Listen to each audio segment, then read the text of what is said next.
How did King Saul die? The prophet Samuel wrote in his first volume that Saul killed himself with his sword, but in his second volume, he wrote that Saul asked an Amalekite to kill him. Is this a contradiction, a lie told, or a continuation of the story? Let's look at the scriptures.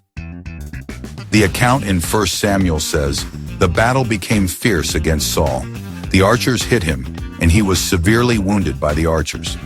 Then Saul said to his armor-bearer, 'Draw your sword and thrust me through with it, lest these uncircumcised men come and thrust me through and abuse me.' But his armor-bearer would not, for he was greatly afraid. Therefore Saul took a sword and fell on it." 1 Samuel 31, verses 3-5. However, the book of 2 Samuel says, "Then the young man who told him said, 'As I happened by chance to be on Mount Gilboa, there was Saul leaning on his spear, and indeed the chariots and horsemen followed hard after him. Now when he looked behind him, he saw me and called to me. And I answered, Here I am. And he said to me, Who are you? So I answered him, I am an Amalekite. He said to me again, Please stand over me and kill me, for anguish has come upon me, but my life still remains in me. So I stood over him and killed him because I was sure that he could not live after he had fallen. And I took the crown that was on his head and the bracelet that was on his arm and have brought them here to my Lord." 2 Samuel 1 verses 6-10. So now there seems to be a contradiction here as to whether Saul killed himself or whether he was killed by this young Amalekite man. There are a couple of possible and extremely plausible explanations for this. It's highly improbable, impossible really, that this author contradicted himself.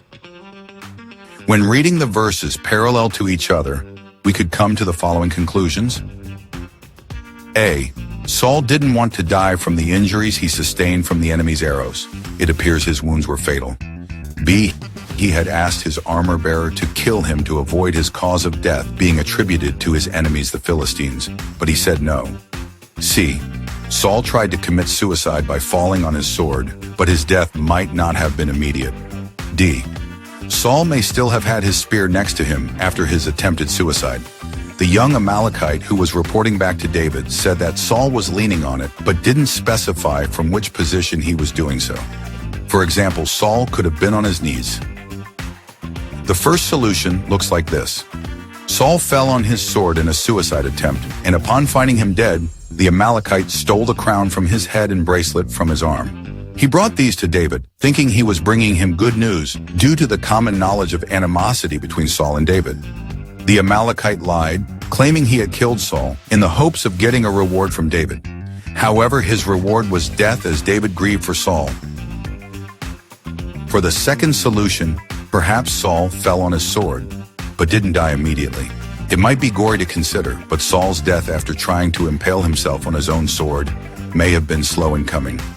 When he realized that he wasn't dying quickly enough, he may have been trying to move using his spear to brace himself, and the Amalekite finds him like this.